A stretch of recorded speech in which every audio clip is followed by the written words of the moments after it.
अस्सलामुअलैकुम नाज़रीन, कैसे हैं आप लोग। अल्हम्दुलिल्लाह मैं ठीक हूँ और उम्मीद करती हूँ कि आप लोग खैरियत से होंगे।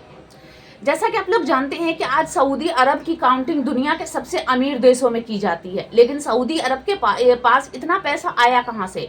तो इसका रीज़न दो है। एक तो हज के पैसे और दूसरा तेल। ये दो चीज़ें ऐसी हैं जिनके पैसों की बदौलत सऊदी अरब के हुक्मरान अय्याशियाँ करते हैं और ऐसे ऐसे कामों को अंजाम देते हैं जिससे मुसलमानों को ठेस पहुंचती है। दुनिया भर के मुसलमान इससे नाराज़गी जाहिर करते हैं और ये तमाम चीज़ें जो है ये आसारे क़यामत की निशानी है। वो क़यामत की निशानी जिनके बारे में आप सल्लल्लाहु अलैहि वसल्लम ने 1400 साल पहले ही अपनी उम्मत को आगाह कर दिया था कि इस तरह के कारनामे जो इस्लाम में हराम और नाजायज़ है, ऐसे कामों को सऊदी अरब के हुक्मरान अंजाम देंगे। और आज आप देख ही रहे हैं कि किस तरह से मक्का मदीना को अपने बाप दादा की प्रॉपर्टी समझने वाले ये हुक्मरान किस तरह से ऐसे ऐसे कामों को अंजाम दे रहे हैं और इस्लामिक कानूनों को पामाल कर रहे हैं। लेकिन इस सऊदी अरब की जब तेल की खोज नहीं हुई थी और हज इतना ज़्यादा नहीं फैला हुआ था, तो उस वक्त इसकी हालात क्या थी, यहाँ तक कि उसकी औकात क्या थी, रियलिटी क्या थी। आज के इस वीडियो में दिखाऊंगी कि अभी से सऊदी अरब के 200 साल पहले सऊदी अरब की क्या हालात थी। इस वीडियो में आपको दिखाऊंगी। तो चलिए वीडियो स्टार्ट करती हूँ, एंड तक जरूर देखिएगा। आज सऊदी अरब की गिनती दुनिया के सबसे धनी देशों में की जाती है। यह देश कच्चे तेल का सबसे बड़ा उत्पादक और निर्यातक देश है। विश्व में क्रूड ऑयल की इंडस्ट्री में आज सऊदी अरब का योगदान 17% से भी अधिक का है। इस देश की अर्थव्यवस्था का 90% से भी अधिक भाग तेल के भंडारों पर ही आधारित है। पिछले 5 दशक के दौरान इस देश ने काफी तेजी से विकास किया है। एक समय था जब यहाँ पर सिर्फ रेगिस्तान ही हुआ करता था, लेकिन आज पूरे सऊदी अरब में गगनचुंबी इमारतें नजर आती हैं। बेहतरीन इंफ्रास्ट्रक्चर की मिसाल आज ये देश पेश कर रहा है। महिलाओं को भी सऊदी अरब में पुरुषों की तरह ड्राइविंग का और स्पोर्ट्स में भाग लेने का मौका दे दिया गया है। सबसे सख्त कानून वाला देश आज अपने नियमों में बदलाव कर रहा है, जो समय के हिसाब से अच्छी बात भी है। आज भले ही सऊदी अरब को शेखों का देश कहा जाता है, यहाँ हर किसी के पास बेशुमार पैसा है। लोगों के पास एक से बढ़कर एक महंगी और लग्जरी कार्स हैं। यहाँ के लोगों को सोने से भी बहुत प्यार होता है। शेर और चीते जैसे जानवर शेख पालते हैं, लेकिन आज से 100 साल पहले सऊदी अरब की स्थिति इससे बिल्कुल विपरीत थी। सऊदी अरब में तेल की खोज सन 1938 में की गई थी और उसके बाद इस देश के हालातों में सुधार आना शुरू हो गया। उससे पहले देश के हालात कैसे थे, इसके बारे में हम आज की वीडियो में आपको बताएंगे। बस आप वीडियो के आखिर तक हमारे साथ बने रहे, क्योंकि इस वीडियो में हम आपको सऊदी अरब की वो तस्वीरें दिखाएंगे जो आपने पहले कभी नहीं देखी होंगी। सन 1932 में किंग अब्दुल अल अजीज ने सऊदी अरब की स्थापना की थी। ये वो दौर था जब तक सऊदी अरब में तेल के भंडार की खोज नहीं की गई थी और तेल की खोज से पहले तक सऊदी अरब का नाम दुनिया के सबसे गरीब देशों में गिना जाता था। यहाँ के लोग कच्चा भोजन खाया करते थे। खेती बाड़ी के जरिए लोग अपना गुजारा करते थे। यहाँ पर सबसे ज्यादा खजूर की खेती की जाती थी। इसके अलावा लोग ऊंटों और भेड़ों का इस्तेमाल भी करते थे। आज जहाँ पर आलीशान घर बने हुए नजर आते हैं, वहाँ पर मिट्टी के टूटे फूटे मकान और झोपड़ियाँ हुआ करती थी। लोग हस्तशिल्प के काम से भी जुड़े हुए थे। इसके अलावा सऊदी अरब सहित अधिकतर खाड़ी देशों में मोती का काम भी बड़े पैमाने पर होता था। लोग समुद्र में मोती ढूंढने का काम किया करते थे। बहुत से लोग ईस्टर्न या वेस्टर्न देशों में रोजगार की तलाश में जाया करते थे, जहां वे साफ सफाई करना, गाड़ी धोने जैसा काम करते थे या फिर मजदूरी के जरिए अपना जीवन यापन करते थे। सऊदी अरब की आय का मुख्य जरिया उस समय मक्का मदीना हुआ करता था। इस्लाम धर्म के लोगों के बीच हमेशा से ही हज को लेकर एक विशेष मान्यता रही है। हज आने वाले लोगों से सऊदी अरब के लोग कमाई करते थे और कई सालों तक ऐसा ही देश में चलता रहा। पानी के थोड़े बहुत कुएं लोगों के घरों में हुआ करते थे, लेकिन रेगिस्तान होने के कारण वे सभी कुएं धीरे धीरे सूखने लगे थे। अभी तक देश में अधिकतर जगह बिजली तक नहीं पहुंच पाई थी।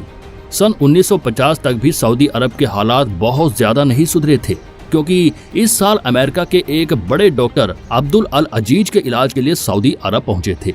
डॉक्टर क्रेन एक डॉक्टर तो थे ही, साथ ही उन्हें फोटोग्राफी का भी बड़ा शौक हुआ करता था। वे हमेशा अपने साथ एक कैमरा रखा करते थे। उनके बारे में ये भी कहा जाता है कि सोते समय भी उनके गले में कैमरा रहता था। अब्दुल अल अजीज के इलाज के लिए जब वे सऊदी अरब गए थे, तो उन्होंने इस देश की कई तस्वीरें अपने कैमरे में कैद की थी। उनमें से कुछ फोटोज आज भी उपलब्ध हैं। इन फोटोज को देखकर अंदाजा लगाया जा सकता है कि सऊदी अरब के हालात उस समय कैसे हुआ करते थे। तस्वीरों में लोग ऊंटों पर सामान लादते हुए नजर आ रहे हैं। कहा जाता है कि ये सऊदी अरब की पहली रंगीन तस्वीरें भी थी। हालांकि इनकी क्वालिटी बहुत ज्यादा अच्छी नहीं है। लेकिन फिर भी इन्हें देखकर काफी कुछ अंदाजा लगाया जा सकता है। लोग उस समय फुटपाथ और सड़कों पर दुकानें लगाया करते थे और सामान बेचा करते थे। हालांकि बहुत ज्यादा व्यापार उस समय सऊदी अरब में नहीं हुआ करता था। एक जगह से दूसरी जगह पानी पहुंचाने के लिए टैंकर्स का इस्तेमाल किया जाता था। लोगों ने मिट्टी की बजाय पत्थर के घर बनाने शुरू किए थे। सड़कों के हालात बहुत खराब थे। लोगों को अपनी रोजमर्रा की जरूरतें पूरी करने के लिए भी काफी संघर्ष करना पड़ता था। अधिकतर लोग उस समय अनपढ़ थे। वे कबीलों में रहा करते थे। वे अपने खाली समय में मनोरंजन के लिए बाजों के साथ खेला करते थे या फिर शिकार पर निकल जाया करते थे। बहुत अधिक संसाधन भी उस समय सऊदी अरब के लोगों के पास नहीं थे। जैसे तैसे लोग बस अपना गुजारा करते थे। लेकिन 1976 के बाद सऊदी अरब के हालात बदलने शुरू हुए जब वैश्विक स्तर पर कच्चे तेल की मांग में तेजी आई। सऊदी अरब ने अपना उत्पादन बढ़ाया और देश में आर्थिक व सामाजिक सुधारों की ओर ध्यान देना शुरू किया। लेकिन इस दौरान सऊदी अरब ने कई गलतियां भी की। पैसा आते ही सऊदी अरब की सरकार ने लोगों को खाने पर सब्सिडी देनी शुरू कर दी थी। अधिकतर लोग देश में तेल निकालने के काम से जुड़ने लगे थे और इसके आगे की स्थिति आज सबके सामने है। आज सऊदी अरब जिस मुकाम पर खड़ा है वहां तक का सफर भी आसान नहीं रहा है। तुर्कियों के साथ अक्सर सऊदी अरब की दुश्मनी देखी जाती है और ये दुश्मनी आज की नहीं है बल्कि सैकड़ों सालों से चली आ रही है। 7वीं शताब्दी के दौरान मिडल ईस्ट के देशों में इस्लाम धर्म का प्रचार प्रसार काफी जोरों शोरों से किया जा रहा था और लोग बड़ी संख्या में इस्लाम धर्म कबूल कर रहे थे। धीरे धीरे अरब लोगों की एक अलग पहचान बनने लगी थी। हालांकि ये पहचान अमीर गरीब की नहीं थी बल्कि सऊदी अरब अपने किंगडम का विस्तार कर रहा था। अधिकतर तौर पर सन 1944 में सऊदी अरब ने अपने पहले किंगडम्स की शुरुआत की थी। आदिवासी शासक मोहम्मद बिन साउद ने एक धार्मिक नेता मोहम्मद बिन अल वहाब के साथ मिलकर एक संगठन शुरू किया। सन 1786 में सऊदी अरब ने अपने विजय मिशन की शुरुआत की और मक्का मदीना को जीत लिया। इसमें वहाबी आंदोलन की भूमिका भी काफी अहम रही थी। लेकिन 1816 में ऑटोमन अंपायर ने सऊदी अरब पर कब्जा कर लिया और पहला सऊदी किंगडम समाप्त हो गया। दूसरा सऊदी किंगडम सन 1824 से लेकर 1866 तक चला था और एक बार फिर ऑटोमन अंपायर ने रियाद सहित अन्य इलाकों पर कब्जा कर लिया। सन 1902 में अब्दुल अल अजीज ने केवल 40 साथियों के साथ मिलकर रियाद को वापस अपने कब्जे में ले लिया। इस समय तक ऑटोमन अंपायर काफी कमजोर पड़ गया था। प्रथम विश्व युद्ध खत्म होने के बाद सऊदी अरब ने अपने देश में तेल के ठिकानों की खोज करनी शुरू की। सन 1922 में न्यूजीलैंड के माइनिंग इंजीनियर मेजर फ्रैंक होल्मेस को ईस्टर्न पार्ट में तेल की खोज करने की जिम्मेदारी दी गई। हालांकि उन्हें इसमें कामयाबी नहीं मिली।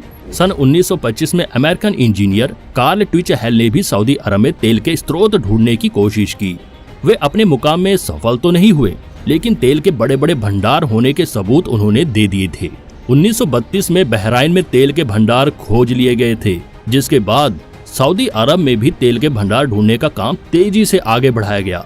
1934 में जुबैल में जियोलॉजिस्ट्स की टीम ने तेल खोज निकालने का काम दोबारा शुरू किया, लेकिन अंत में सफलता सन 1938 में अमेरिका की एक कंपनी को मिली। डैमम ऑयल फील्ड में पहली बार सऊदी अरब में तेल के भंडार खोजे गए थे। आज ये जगह दाहरन के नाम से पहचानी जाती है। सन 1939 में तेल के ट्रांसपोर्ट के लिए पाइपलाइन बिछाने का काम शुरू हुआ और 1944 में अरामको कंपनी को तेल निकालने की सारी जिम्मेदारी सौंप दी गई। आज के समय में सऊदी अरब के पास कितना तेल का भंडार मौजूद है, इसका सटीक आंकड़ा किसी के पास नहीं है, क्योंकि सऊदी अरब इस तरह की सभी फाइलों को काफी गोपनीय रखता है।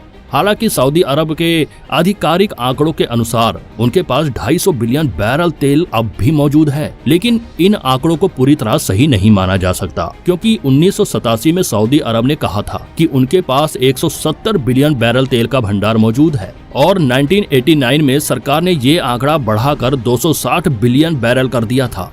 रिपोर्ट्स की माने तो 2016 तक सऊदी अरब अपने देश से 94 बिलियन बैरल तेल निकाल चुका है और आज हर रोज सऊदी अरब 10 मिलियन बैरल से अधिक तेल निकाल रहा है। इस लिहाज से उनके पास तेल का कुल कितना भंडार मौजूद है, ये स्पष्टता के साथ नहीं कहा जा सकता।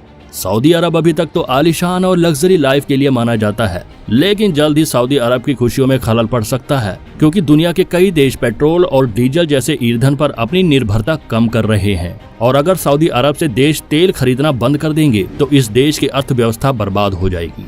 अर्थव्यवस्था को बचाए रखने के लिए सऊदी अरब ने अपने देश में टैक्स सिस्टम लागू कर दिया है। विजन 2030 मिशन लॉन्च किया है। एजुकेशन और टूरिज्म को बढ़ाने की ओर सऊदी अरब काफी ध्यान दे रहा है। उदाहरण के तौर पर दुबई को देखा जा सकता है। आज दुबई की केवल 2% अर्थव्यवस्था ही ऑयल इंडस्ट्री पर निर्भर है और अधिकतर पैसा दुबई अपनी टूरिज्म इंडस्ट्री से कमा रहा है। IMF ने सऊदी अरब को सलाह दी है कि वे अपने खर्चे कम करे और सस्टेनेबल डेवलपमेंट की ओर अधिक ध्यान दे। अब देखना होगा कि आखिर सऊदी अरब किस तरह तेल पर निर्भरता कम करता है और अन्य सेक्टर्स की तरफ ध्यान देता है।